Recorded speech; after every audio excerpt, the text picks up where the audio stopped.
बम बम बोले दोस्तों। मेरा नाम मरिका है। मैं कर्नाटका से अपनी पढ़ाई के लिए श्रीलंका आई थी। मैं बड़ी उम्मीदों से अपने सपने सजाकर घर से निकली थी। मैं अपनी माँ दादी के साथ रहती थी। मैं घर में अकेली लड़की थी, ना कोई भाई और ना कोई कज़न था। मेरी माँ तो मुझ पर अपनी जान लुटाती थी। तभी वह नहीं चाहती थी कि मैं इतनी दूर पढ़ाई करने जाऊं, पर मेरी ज़िद के आगे वह हमेशा हार जाती थी। मुझे विदा करते वक्त भी वह बहुत रो रही थी, पर मैं तो अपने सपनों की उड़ान भरने जा रही थी। मैं जब अपने हॉस्टल में पहुंची तो वहां हमें 4 लड़कियों के साथ कमरा शेयर करना था। सब अलग अलग स्टेज से थी। वह बहुत उम्मीदों से यहाँ पर आई थी, मेरी ही तरह। तभी पीछे से रोज़ा की आवाज़ आई, मैं भी तो तुम्हारे ग्रुप में हूँ। हाँ, हमें बहुत खुशी है क्योंकि हमारे ग्रुप की सब लड़कियाँ काफ़ी समझदार थीं। मेरी माँ मुझे रोज़ फ़ोन करती थी। मुझे उनके लिए अलग से वक्त निकालना पड़ता था। सब ठीक चल रहा था कि हम सब लड़कियां मॉल में घूमने का प्लान बनाया। हम लड़कियां घूमने के लिए तैयार हो रही थी, पर रोजा ने वहां जाने से मना कर दिया। कहने लगी, हमारा हिजाब हमें इसकी इजाज़त नहीं देता। इस हिजाब ने हम अपने आप को महफूज रखते हैं। तुम ही जाओ। हमने थोड़ा अजीब लगा, पर यह उसकी अपनी खुशी थी तो हमने इस पर ज़्यादा ध्यान नहीं दिया और मॉल में घूमने चले गए। हम तीनों ही वहाँ पर गए। सब ने हम जैसे ही कपड़े पहन रखे थे। फिर पता नहीं क्यों उन लड़कों ने हम तीनों को ही क्यों छेड़ा था। दरअसल हम तीनों मॉल में घूम रहे थे तो कुछ लड़के हमारा पीछा करने लगे। उसके बाद जब हमने उन्हें देखा तो वे हमारा पीछा कर रहे हैं तो हम तीनों सहेलियां भागने लगीं। थोड़ी दूर भागने के बाद मेरी एक सहेली, जिसका नाम उमा था, वह गिर गई। उन लड़कों ने तभी हम तीनों को घेर लिया और हमारे साथ बदतमीजी करने लगे। हमारे कपड़े तक फाड़ने लगे थे। कोई हमारी मदद के लिए भी आगे नहीं आया। थोड़ी देर बाद खुद से ही वे वहाँ से चले गए। हम तीनों डरे सहमे हॉस्टल में पहुँचे तो रोज़ा वहीं बैठी थी। हमें देखकर हमारे पास भागी। कहने लगी, तभी मैंने मना किया था, बिना हिजाब की कोई सुरक्षित नहीं रहता। तभी मैं बिना हिजाब के कहीं बाहर नहीं जाती। तुम तीनों मेरी बातें नहीं सुनी, तभी अल्लाह ने तुम्हें ये परेशानी में डाला था। आज तक तुमने किसी मुस्लिम लड़की के साथ ऐसा होते हुए देखा है? क्योंकि वो मेरी तरह हिजाब पहनती है, जैसे कि मैं पहनती हूँ। वह बार बार अपने अल्लाह की बातें कर रही थी। उसने एक बार भी हमारे हालात के बारे में नहीं पूछा। हम तीनों उस वक्त बहुत बुरे गम में डूबे हुए थे। यह हमारे साथ क्या हो गया? आज तक कभी भी किसी ने बिना कुछ वजह के चू तक नहीं की, और आज जब हमारी कोई गलती भी नहीं थी तो इतना बड़ा हादसा हो गया। हम तीनों समझ ही नहीं पा रहे थे आखिर उन लड़कों ने हमारे साथ ऐसा सलूक क्यों किया था। हमें रोजा की बात कहीं ना कहीं सही लग रही थी। शायद अगर हम भी हिजाब डालेंगे तो दोबारा हमारे साथ यह हादसा नहीं होगा। हम तीनों ने यह सलाह की और तीनों ने हिजाब डाल लिया। हमने बिना किसी से बात किए रोजा की बात मान ली, हिजाब पहन लिया। हम उस हिजाब में कंफर्टेबल तो नहीं थे, पर अपनी सुरक्षा के लिए जो ठीक लगा वो हमने किया, बिना अपने परिवार को बताए। अब हम पढ़ाई भी हिजाब पहनकर ही करते थे, कहीं आते जाते भी हिजाब पहन के ही थे, मानो जैसे हिजाब हमारा एक रक्षा कवच बन गया था। फिर एक रोज़ रोजा अपने घर लेकर गई ईद पर। हम जाना तो नहीं चाहते थे, पर दोस्त थी वो, इसलिए मना नहीं कर पाए। रोजा के यहाँ हमारी मुलाकात 3 लड़कों से हुई। वह रोजा के ही कज़न थे। फिर वह किसी बहाने से बाहर चली गई और वह तीनों लड़के हमारी तरफ दोस्ती का हाथ बढ़ाने लगे। मैं उनसे दोस्ती नहीं करना चाहती थी, पर वह बहुत सुंदर और हैंडसम थे। हम तीनों ने उन तीनों से दोस्ती कर ली और उनके साथ टच में रहने लगे। वे हमेशा मिलने आते जाते रहते थे। हमें अल्लाह की ही बातें बताते थे। अल्लाह ही सबसे बढ़कर है। तुम जो चाहोगे वो मिलेगा, मगर तुम उनके बनकर रहोगे। यह जो तुम्हारा परिवार है, जो भगवान की पूजा करता है, उससे उससे भी अच्छे हमारा अल्लाह है। उनकी बातें जैसे हमारे दिमाग में एक अलग सी जगह बना रही थी। हम भी उन्हीं की तरफ खींचते जा रहे थे। हम तीनों को उन तीनों लड़कों से प्यार हो गया। अब तो यूं लगता था कि वो जो बोलते हैं वही बस सही होता है। मैंने अपने घर पर फ़ोन करना भी बंद कर दिया था। पूरा 1 महीना हो गया से माँ से मैंने बात भी नहीं की थी। अब तो हम तीनों भी अल्लाह की तरफ रुख मोड़ रहे थे। कुछ दिनों बाद मुझे पता चला कि मैं माँ बनने वाली थी। तो मैंने राशिद से कहने की कोशिश की कि मैं माँ बनने वाली हूँ, तो उसने मेरा फ़ोन नहीं उठाया। मैं किसके ये बात कहूँ कि मैं पढ़ाई करने यहाँ आई थी और अब माँ बनने जा रही थी। मैं अपने दोस्त को भी नहीं बता सकती थी, क्योंकि वो दोनों छुट्टी लेकर किसी काम के सिलसिले में बाहर गई थी।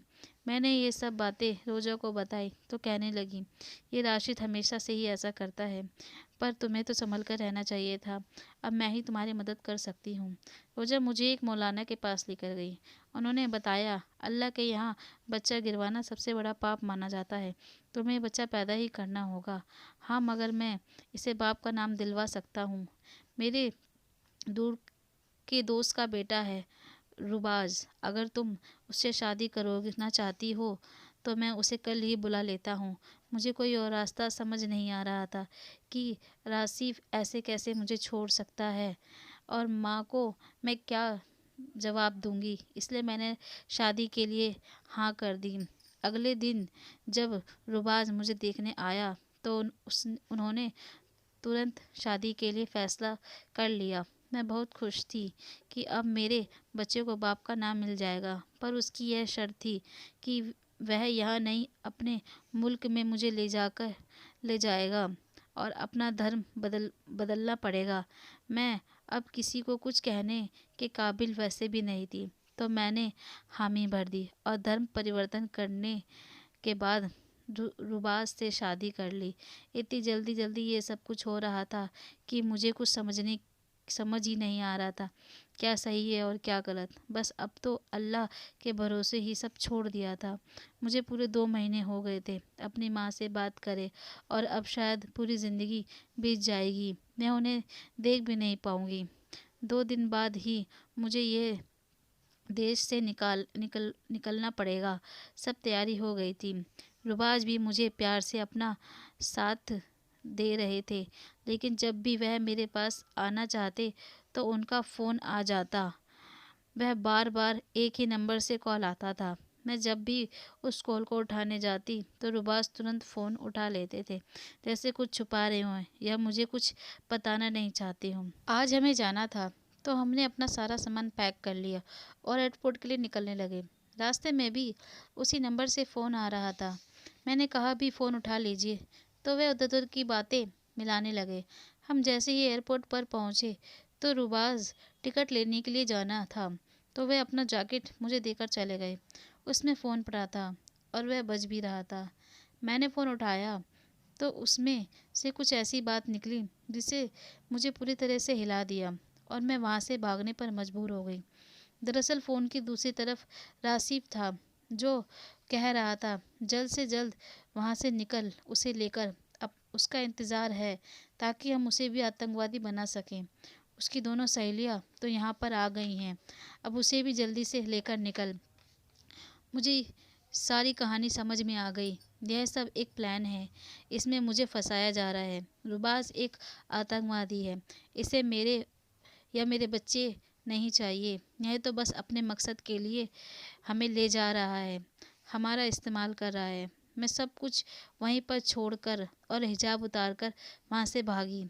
मैं जैसे ही उसे गिरफ्तार करने के लिए पुलिस लेकर पहुँची तो वह उतने में रुबाज वहाँ से भाग गया।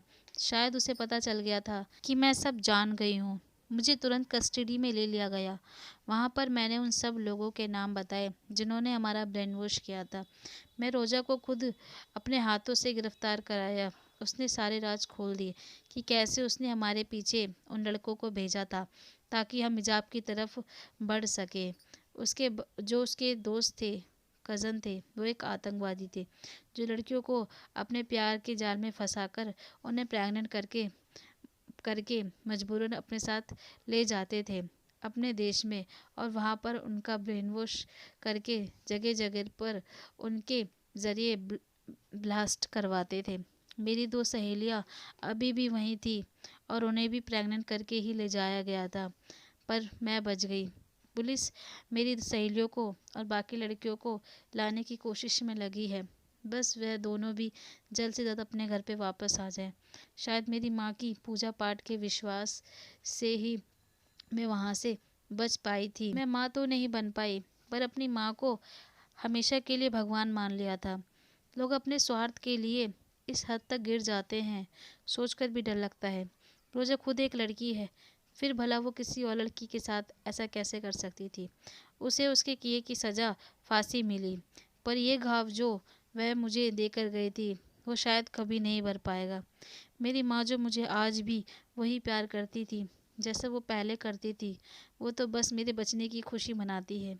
मेरी माँ ने मुझे माफ़ कर दिया था, पर शायद मैं खुद को माफ़ नहीं कर पाऊँगी, क्योंकि हमारा धर्म इतना आम है कि हमने अल्लाह को ऊपर कर दिया।